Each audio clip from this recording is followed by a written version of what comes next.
Hey everyone, it's Polm. Back here with more Valhalla. I think we're getting up to the Mega Christmas or the Mega Christmas Eve. I'm trying to remember. Oh, let's just dive right into it. Just power didn't get cut. Nice.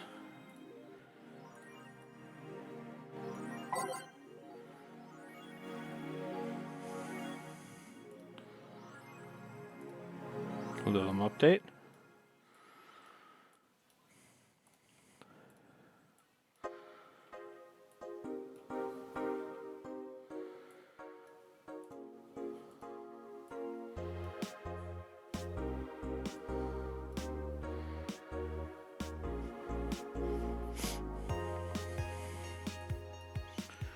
Do have $3,000 extra here, so I'll get some nano cam stuff, huh? Let me see here.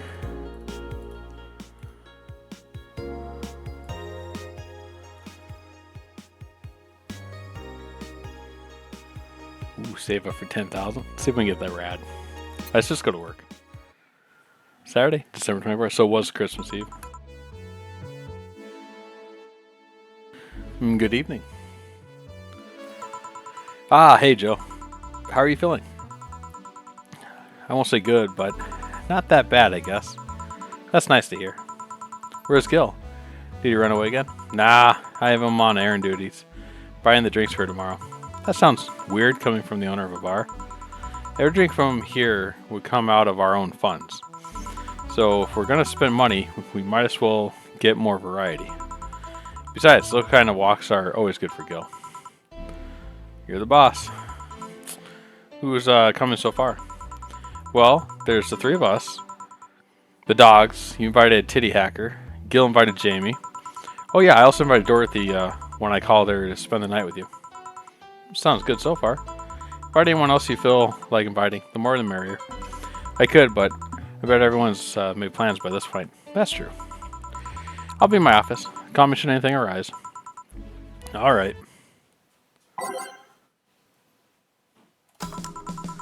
Time to mix drinks and change lives. Wait here. Wait here. I'll check inside. Welcome to Valhalla. Oh, a BTC bar. Excuse me, do you know where the Athena Convention Center is? Why does that place make people get lost so easily? They should have called it the Minotaur Center. Hold on, let me scribble the directions on paper. Thanks. Go to the right. We see a building filled with hobos. This should be it. Thanks a lot. Anything else I can help you with? What the hell? I'll have a drink. What about you? A Brantini, please. Right. The little one freaks me out. Aged. 1, 2, 3, 4, 5, 6. 1, 2, 3. 1. Here you are. Thanks. That's an interesting outfit in this cold season mess. Well, I'm actually cosplaying, so call me Vela for the time being. And your little friend is? Essentia. I get it. You're cosplaying too? Sure, let's go with that. You heard of a game called Eek, Bartender? The cult classic game that has seen like 3 remaster versions made by 6 different companies over the years? That one. We're in cosplay group dedicated to it, and we got lost on the way. Already talking to someone outside? Oh yeah, a friend is cosplaying as Alex. Told him to wait outside. Shouldn't he enter? He'll be fine. Is there something amiss? There's a girl behind you. Short hair, black sailor uniform, missing an arm, wearing jeans under a skirt. Now, don't spook the bartender. Spook. Anything else? I got a fluffy dream and be on my way. And you? I'm fine. That was weird. 1, 2, 3. 1, 2, 3. Aged. Yeah, let's go ahead and get her drunk. Here. Yep, this is the thing. Seriously though, should you leave your friend outside like that? He'll be fine. He started chatting with one of the vending machines. They were talking about R&B music. Does your friend prefer the 1980s R&B or the 1970s? 1980s, I think. Oh shit. Boss, Dee R&B. I'm coming.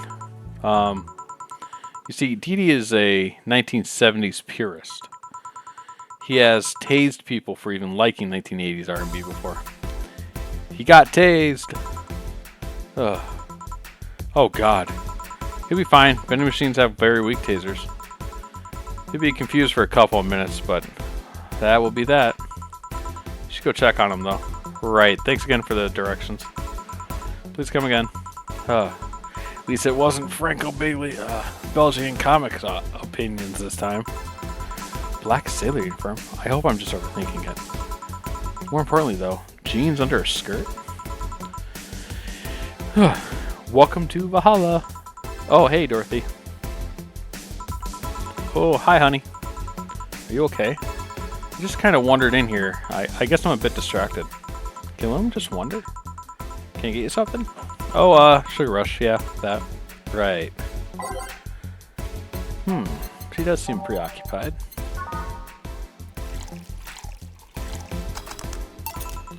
One Sugar Rush. Thanks. Hey, this has no alcohol. I got a reaction out of you, didn't I? Oh. So much silence. By the way, thanks for staying with me the other day. Turns out I really needed that. So did you enjoy the soda? Oh, did you find that one out? Was it supposed to be a secret? No, but don't go around telling everyone about that. Did it because it was you who needed my help. But a hug night is usually one of my most expensive services. It is? Hey, I don't know if the client has body odor or something like that. Not to mention it limits the chances of getting any other client that night. Still, did it help? Yeah, it helped me cool down a lot. So from what Dana told me, someone close to you died, right? Yeah. Do you want to know more about it? Do you want to tell me about it? I brought it up enough times already, I think. No problem then. You were sad, and that's all I needed to know. Sorry for the loss, though. I mean it. Thanks. Although, I wonder for a while, do you, Lilim, really understand death? Sorta. Kinda.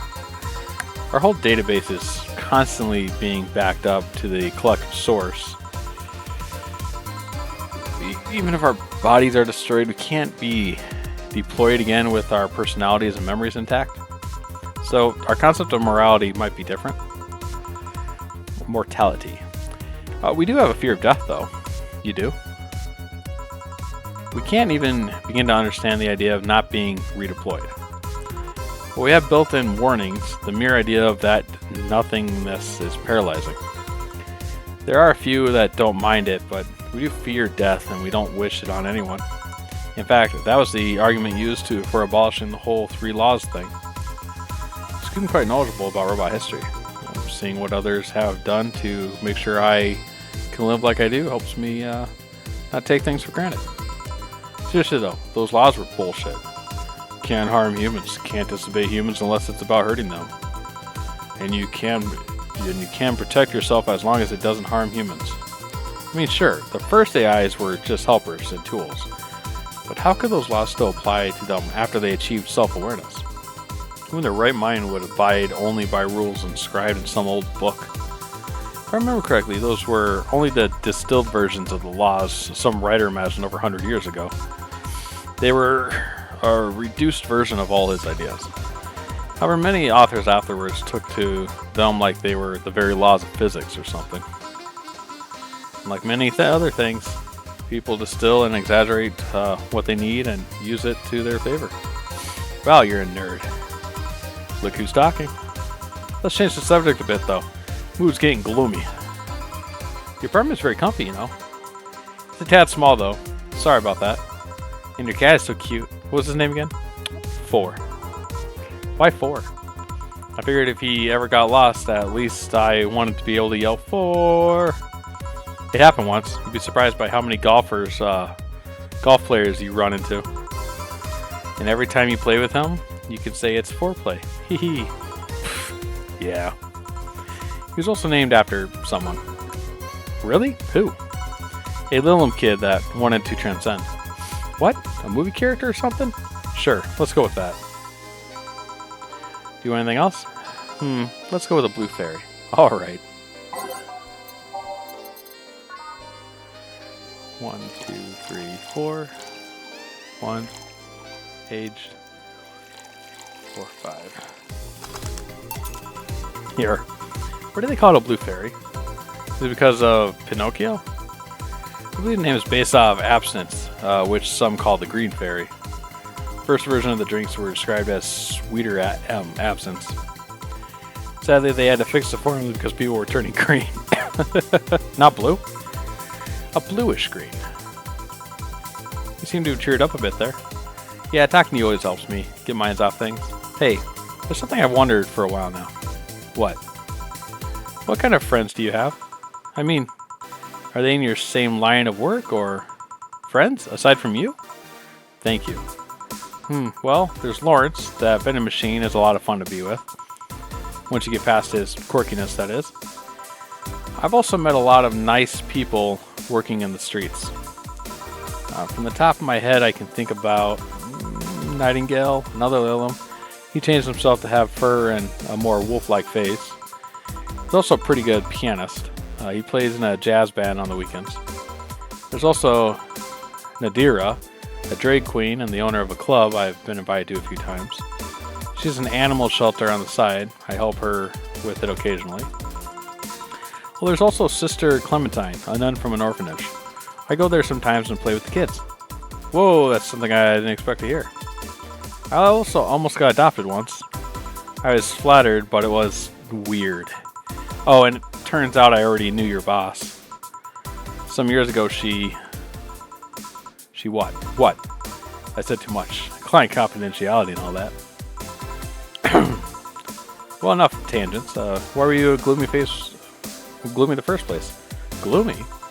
When you come in, I don't know if gloomy is the right word, but you were pretty quiet at the very least. And knowing how you normally are, it was pretty weird. Oh, don't worry about that. Just had one too many things going on in my mind.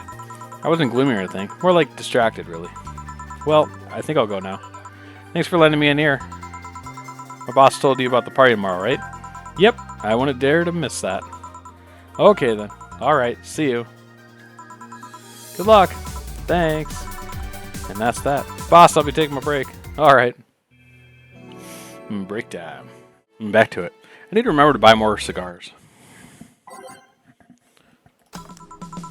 Back. Did I miss something? Unless you count the worst PPV main event fight I've seen all year. Not really, no. Alright. Going out? I'll have a word with Gogo outside. He was so hyped for that match, he must be devastated. Okay. Welcome to Valhalla. Oh, hi, C. Oh, good evening, Jill. How are you doing? The nightmares have stopped, so I'm sleeping better. How about your injuries? My bones are healing nicely. My wound's finally closed. The scars itch a bit, though. Well, that's good to hear. Are you by yourself today? Yeah, I'm running a couple of errands by myself today, but I wanted to come here for a while. I also noticed the big guy from last time is outside. Buster? Stella doesn't want me being alone. I'm still healing, so she suggests taking him with me. Ah, I see. What can I get you? Something cold. Sure.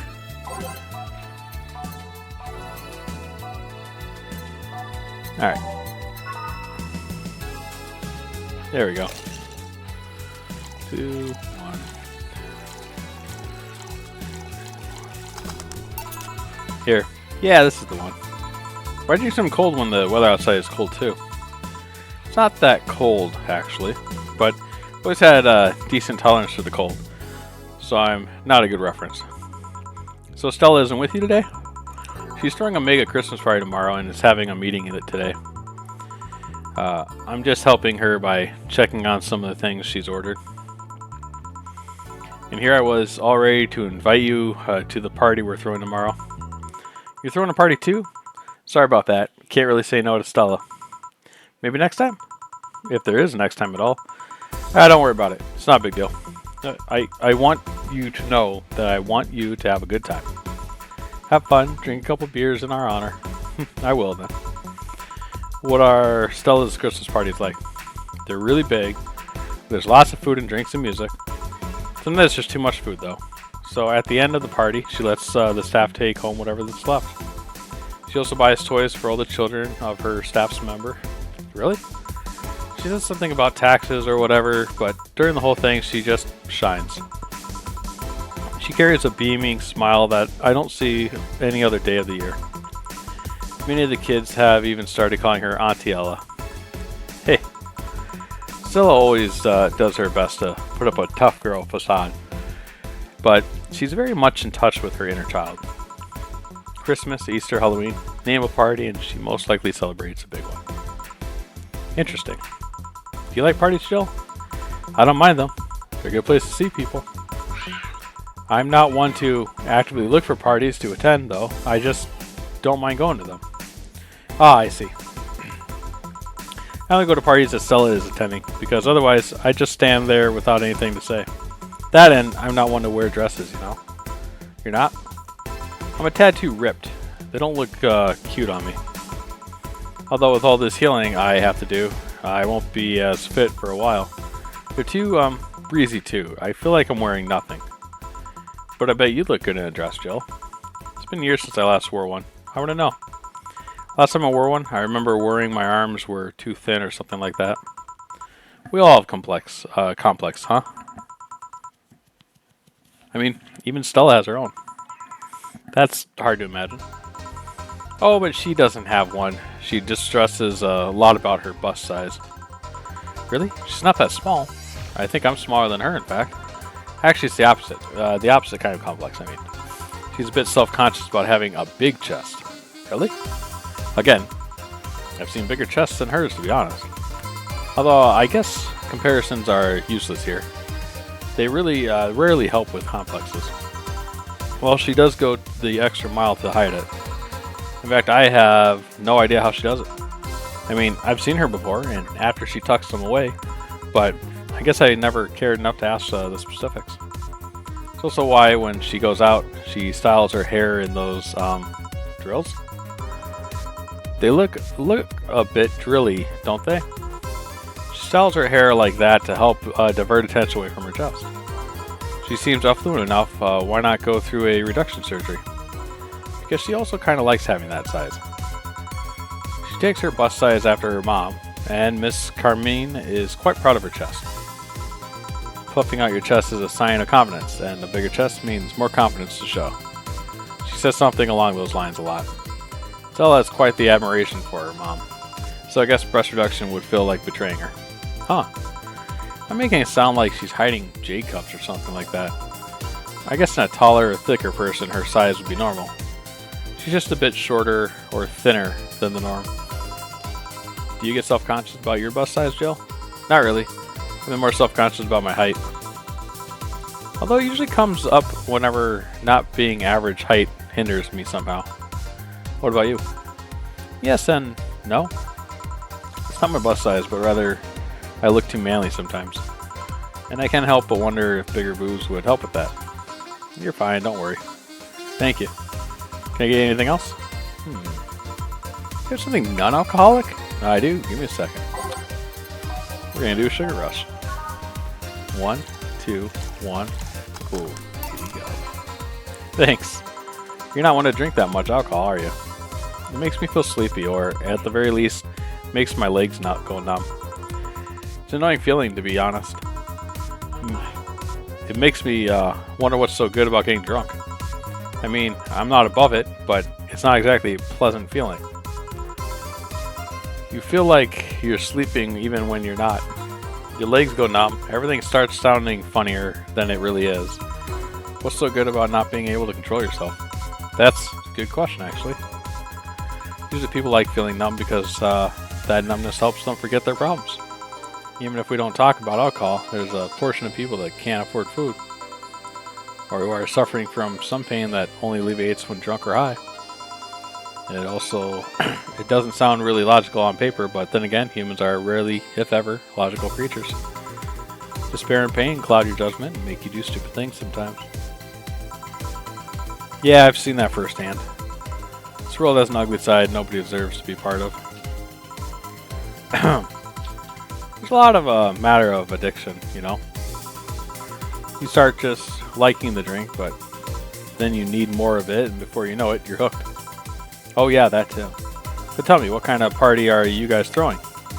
Nothing fancy. It'll just be me, Boss, Gil, and a couple of regulars. They'll bring food, we'll chat for a while, and that's it. Man, that sounds so good. At least better than the whole planning madness Stella is throwing right now. If you ever throw something like that again, you let me know, you hear? Sure. Hey, C. Yeah? What do you plan on doing now? I'm gonna check one last errand before we're going home. No, I mean, what do you plan on doing now with the White Knights disbanded and all? To be honest, I don't know. I never prepared a plan B because I figured if you can go with plan B, why not just make it up the plan A? I'm not the brightest person, so I never graduated from college or even high school. I could go for a position with the police, but it wouldn't be as thrilling. And I'm tired of blatant corruption. Sick of it. Oh. But I'm alive. I learned something after that Hell and Apollo Trust. Life is not something that you can just throw away easily. Clawing my way out of that place made me realize just how much I want to be alive. The body count left in the bank was ridiculous, but I'm still here. I don't know what I'll do, but I'm alive. I'll figure it out sooner or later. Well, that's nice to know.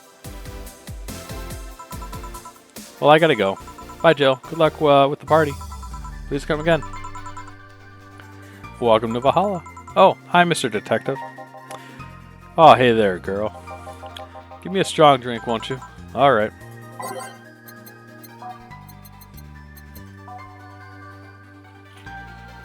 Strong, strong, strong, strong, strong.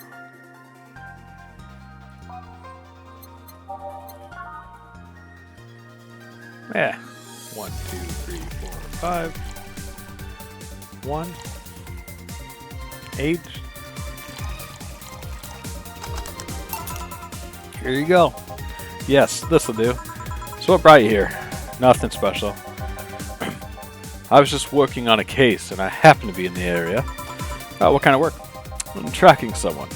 Gun for hire. What about the girl? Crimson something. I am tracking that girl. Didn't you just get out of that job? I did. But the guy offered a huge amount of money and, well, I just couldn't refuse again. Well, it's your life, not mine. I wonder, though. There has to be more to that whole thing than just acting as middleman to look for some murder. Wouldn't say, how safe is this place? We're protected by BTC property laws. The walls are soundproof. And I really couldn't give less of a shit about selling information to anyone. Okay, then. Wait. Soundproof walls. Why? Do you see those vending machines outside? They're quite talkative. The bastards be annoying with those coming through the walls. Alright then. Have you heard of Lord Lawrence Lavender? Nope. He's some big name from Kenyonvania. His blood apparently has some weird reaction to Glitch City's nanomachines. Once in contact with the air, it does nothing. But if still fresh and touching someone's blood, nanomachines will initiate a reaction. Essentially, they'll just eat through the other person's body until there's nothing left.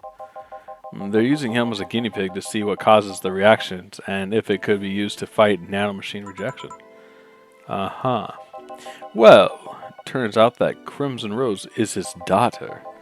She left years ago to earn her living here, and he hasn't seen her ever since. He could be lying, you know. Doubt it. I did my research. She really is his daughter. Why didn't you figure that out earlier? I had no clue who was making the contract. And tracking all the messages to the source would have been too costly. Knowing who the sender was made things easier. I see. Can I get you anything else? What about a cobalt belt? Okay.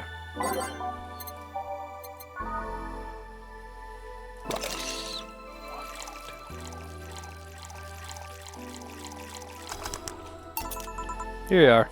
Oh, you actually did it. Were you expecting me to mess up so you didn't have to pay? No. So what made you accept the contract anyways, keeping in mind all the risks you told me last time? You told me you wanted me to see her again one last time, or at the very least deliver her a message. Could have been lying. Yeah, people lie. You made your point. Even then, I felt like I couldn't say no. I mean, I know what it's like not being able to find your daughter. What it's like to be apart from her, not knowing what she's doing or even if she's alright. You do? I have a daughter. She's about your age. When she was a teen, we had a big fight and she ran away from home. At first I just waited for her to show up. Then I started getting worried and went out to find her. I couldn't find any trace of her. Nobody had seen her. Soon I was worried if something might have happened to her. I guess that's how my tracking seals and list of contacts begin to grow. I finally found her, taking cover in some dumpster, unconscious from starvation. So yeah, I just couldn't say no to his request of finding his daughter. But I don't expect you to understand. So how's the search going? I'm very close to finding her. That girl's pretty good at covering her tracks. Compared to her from before the bank incident, though, she seems slower somehow. Either she's lost her guard down, let her guard down, or something else is happening. What will you do when you find her? Well, I have this letter I'm supposed to deliver to her. I don't know what it says, and I don't want to find out. What if she tries to kill you? I might not look like it, but I can take care of myself, bartender. You don't stay so long in this business without picking up a couple of tricks. Yeah, I guess you're right. Okay, I better get back to work before her trail goes cold. Please come again. Are you done? Yeah, okay then. I want you here tomorrow at 8 p.m. No working beforehand. The bar will be closed tomorrow. Come dressed in your absolute best. We're having a party after all. Alright. Where's Gil, by the way? He stored all of our things in his home because of how close it was to the stores. So I told him to go home already and bring the stuff tomorrow. I see. We'll see you tomorrow, boss. Hold on. Wait a bit, and I'll go with you. Oh, sure. Thanks.